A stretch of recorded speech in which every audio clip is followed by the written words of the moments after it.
Salam sehat guys. Ini berita-berita dari istana. Belum ada setahun Prabowo sudah mengacak-acak istana, yaitu mengganti atau mereshuffle para menterinya yang tidak bekerja secara efektif untuk negara. Prabowo telah melantik pengganti dari Badan Siber Negara juga. Menteri yang digantikan adalah Satrio Brojonegoro, yang kita tahu kemarin waktu pelantikan awalnya dia itu dilantik sebagai Menteri Pendidikan Sains Tinggi dan Teknologi. Yang menggantikan dia adalah Brian Wiantoro dari Guru Besar Teknik Fisika. Untuk menyaksikan pelantikannya, mari kita lihat dan kita tonton video ini guys. Nama Brian Yuliarto, Guru Besar Teknik Fisika, Institut Teknologi Bandung, ini disebut akan menggantikan posisi dari Satrio Brojonegoro sebagai Menteri Pendidikan Tinggi, Sains, dan Teknologi. Kira-kira pukul 2:30 sore tadi, Brian tiba di Kompleks Istana Kepresidenan Jakarta, dan saat ditanya oleh pewarta apakah benar ia akan menggantikan posisi Satrio di Kemendikbudristek, ia tidak banyak menjawab pertanyaan itu, namun ia mengaku mendapat undangan atau dikontak langsung oleh Sekretaris Kabinet Teddy Indrawijaya untuk hadir dalam pelantikan yang dijadwalkan berlangsung hari ini pada pukul 15.30 waktu Indonesia bagian Barat. Itu yang kami pahami sejauh ini. Satu nama itu, Brian Yuliarto itu, sesungguhnya sudah kuat terdengar ataupun juga sudah makin santer dibicarakan begitu atau diketahui oleh wartawan istana dalam beberapa jam terakhir ini, akan menempati pos Mendikbudristek menggantikan Satrio Brojonegoro. Ini menjadi sekali lagi akan menjadi reshuffle pertama yang dilakukan oleh pemerintahan Prabowo Gibran di bawah dalam naungan Kabinet Merah Putih, dan setelah 123 hari menjabat sebagai kepala negara sekaligus kepala pemerintahan, begitupun dengan kinerja dari Kabinet Merah Putih yang baru berjalan selama 122 hari dihitung sejak mereka dilantik pada tanggal 21 Oktober 2024. Selain posisi Mendikbudristek yang akan dilantik oleh Presiden Prabowo Subianto sore ini, kira-kira 15 menit lagi dari sekarang, ada kepala badan ataupun juga kepala lembaga yang ikut dilantik pada hari ini. Salah satunya tadi sempat ada singgung Ihsan, adalah Badan Siber dan Sandi Negara atau BSSN. Semula posisi ketua atau kepala BSSN dijabat oleh Hinsa Siburian, kemudian wakil kepala dijabat oleh Rahmat Widodo.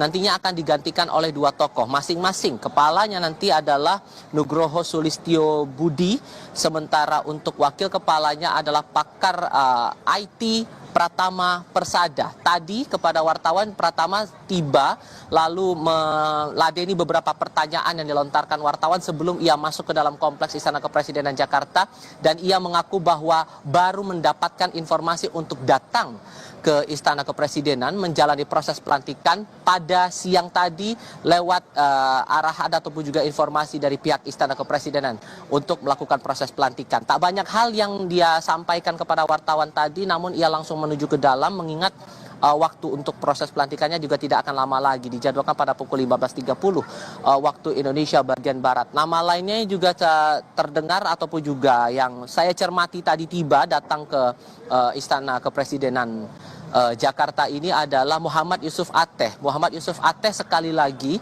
akan dilantik menjadi Kepala Badan Pengawasan Keuangan dan Pembangunan atau BPKP. Sebelumnya ia pernah menjabat juga di posisi yang sama di periode sebelumnya, dan saat ditanya oleh wartawan ia mengakui bahwa ia dipanggil oleh Presiden Prabowo hari ini untuk datang karena sekali lagi akan.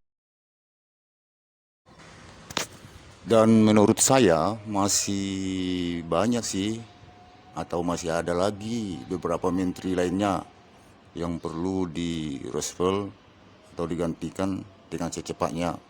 Karena selama mereka dilantik belum ada kelihatan kerja nyata yang dilakukan di istana. Jadi segeralah melakukan kerja nyata kalau tidak ingin digantikan.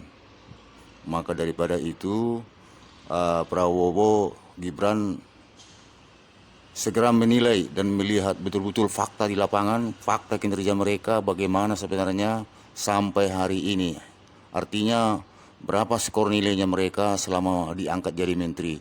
Jika tidak sesuai dengan kehendaknya, maka segera diganti, segera disepul, jangan lama-lama, supaya masyarakat berharap kepada pimpinan ataupun pemerintahan Prabowo Gibran saat ini. Itulah kalau memang menurut saya yang terbaik. Jangan dibiarin menteri-menteri lehai, hanya duduk di istana itu. Begitu kira-kira.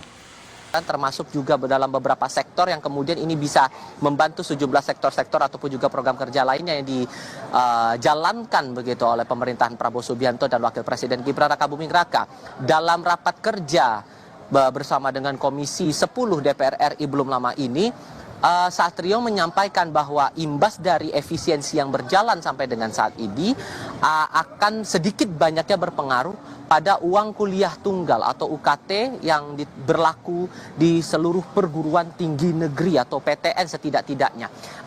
Imbasnya kalau dari hasil rapat saat itu, Satrio menyampaikan akan ada kemungkinan kenaikan UKT, kenaikan uang kuliah tunggal bagi para mahasiswa yang sedang menjalani studi di perguruan tinggi. Inilah yang kemudian memantik kecaman, memantik penolakan dari sejumlah pihak, terutama dari kalangan mahasiswa. Kita ingat betul dalam beberapa hari sebelumnya sempat ada unjuk rasa yang dilakukan oleh kalangan mahasiswa menuntut agar efisiensi yang dilakukan ini tidak berimbas pada sejumlah sektor-sektor krusial yang menjadi perhatian masyarakat, terutama salah satunya adalah soal biaya kuliah atau biaya pendidikan. Itu baru satu hal. Hal lainnya yang juga menarik dicermati dari sosok Satrio Brojonegoro selama ia menjabat sejak 21 Oktober 2024 hingga setidaknya saat ini sebelum proses pelantikan ini terjadi, Ihsan, adalah kondisi konflik internal yang sempat terjadi di Kemendikti-Saintek. Waktu itu di pertengahan Januari 2025 sempat ada unjuk rasa di internal Kementerian Pendidikan Tinggi, Sains dan Teknologi. Saat itu dipicu dari pemecatan salah satu pegawai di Kemendikti-Saintek atas nama Neni Herlina. Waktu itu ia menjabat sebagai Pranata Humas dan juga penjabat rumah tangga, Sekretaris Ditjen Kementerian Pendidikan Tinggi, Sains dan Teknologi. Ditambah lagi korban mengakui mengalami kekerasan verbal yang belakangan juga beredar rekaman audionya di media sosial, sehingga itu memantik kecaman dari berbagai pihak. Walaupun kemudian Satrio menyatakan bahkan dalam wawancara khusus kepada Kompas TV ia menepis bahwa ada kekerasan verbal yang dilakukan, kemudian ia menyebut tindakan yang diambil Satrio terhadap Neni ini bukanlah pemecatan melainkan mutasi ke kementerian lain. Pada akhirnya intrik internal di Kementerian Dikti-Saintek ini berujung dengan damai. Kedua belah pihak sepakat untuk berdamai dan tidak melanjutkan konflik ini ke tahap yang lebih lanjut.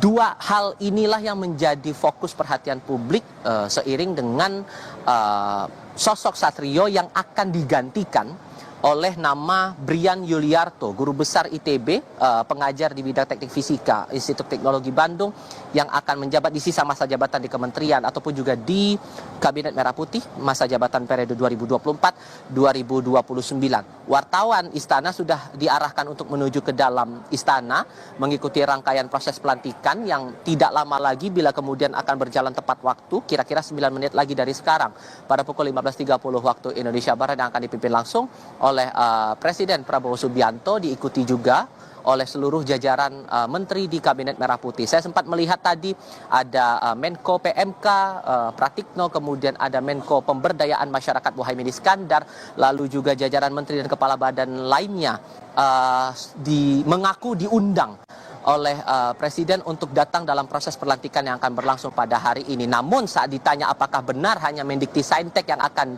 dirombak posisinya dengan tokoh lain atau ada menteri lain, mereka mengaku tidak tahu. Mudah-mudahan reshuffle pertama ini dan semoga aja untuk membuat dorongan pada menteri-menteri lainnya agar mereka serius dan sungguh-sungguh bekerja untuk rakyat. Saya sendiri setuju, sangat setuju mereka diganti secepatnya.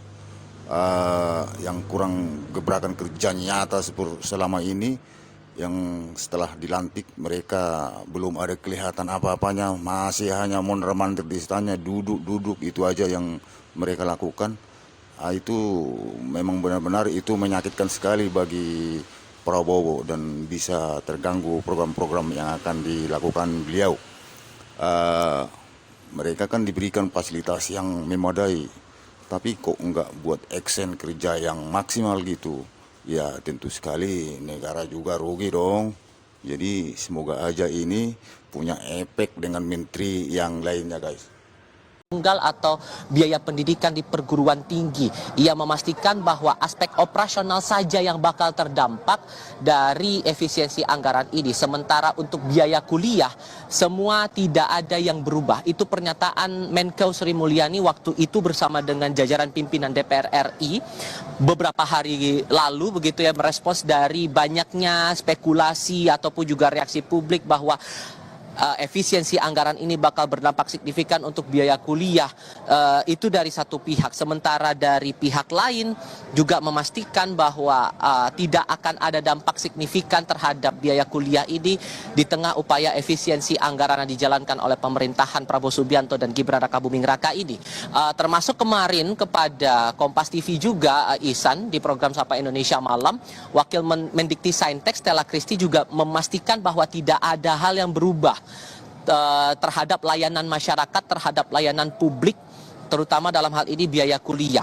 Kepada saya secara langsung sesungguhnya pada minggu lalu, kantor komunikasi kepresidenan lewat kepala kantor komunikasi kepresidenan Hasan Nasbi, ia juga menegaskan bahwa aspek-aspek yang berhubungan langsung dengan layanan publik sama sekali tidak terimbas, tidak terdampak dengan efisiensi anggaran yang sedang dijalankan oleh pemerintah. Terutama aspeknya adalah masalah uang kuliah, kemudian program KIP kuliah, Kartu Indonesia Pintar khusus untuk mahasiswa, lalu juga program beasiswa yang dijalankan sejauh ini oleh perguruan tinggi, baik itu yang dijalankan langsung oleh universitas maupun juga yang ditawarkan oleh pemerintah. Inilah yang kemudian dijadikan respons oleh internal kementerian, yang pada ujungnya Menteri Satrio juga menekankan dalam kesempatan terpisah bahwa UKT dipastikan tidak akan terdampak dibalik dari upaya pemerintah mengefisiensikan anggaran pendapatan belanja negara tahun 2025 ini, Ihsan.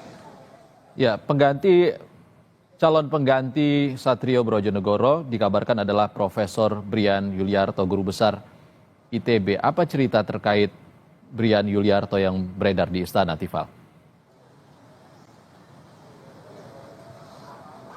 Kalau merujuk lagi dari latar belakang pendidikan Brian Yuliarto ini, dibaca sekilas ini sesungguhnya alma maternya sama dengan Satrio Brojonegoro, sama-sama dari kampus Ganesha, Institut Teknologi Bandung. Yang membedakan adalah Brian Yuliarto ini merupakan guru besar bidang teknik fisika di Institut Teknologi Bandung dan sebelumnya sudah sempat mencalonkan diri untuk menjadi rektor Institut Teknologi Bandung di periode berikutnya, di periode baru begitu. Walaupun kemudian pada akhirnya tidak berlanjut upayanya untuk menjadi rektor di kampus ITB Bandung, Jawa Barat ini. Yang kami pahami sesungguhnya masih cukup tipis begitu ya, sehingga makanya kami tadi saat Brian tiba di Kompleks Istana Kepresidenan, pewarta istana mencoba untuk menggali cerita di balik itu. Sejak kapan sesungguhnya Brian ini dihubungi oleh pihak istana untuk datang memenuhi panggilan pelantikan dan bersedia untuk menerima panggilan ataupun juga tawaran dari Presiden Prabowo Subianto untuk menempati pos Mendikti Saintek menggantikan Satrio Brojonegoro. Namun saat tadi ditanyakan oleh para pewarta, sesungguhnya ia hanya menjawab singkat bahwa ia hanya dipanggil oleh Sekretaris Kabinet untuk datang memenuhi panggilan pelantikan. Namun saat ditanya apakah betul untuk menjabat sebagai Mendikti Saintek, lalu sejauh mana proses ia akhirnya mau untuk menempati posisi itu, kalaupun benar nanti sampai di dalam ia akan ditempatkan pada pos yang santer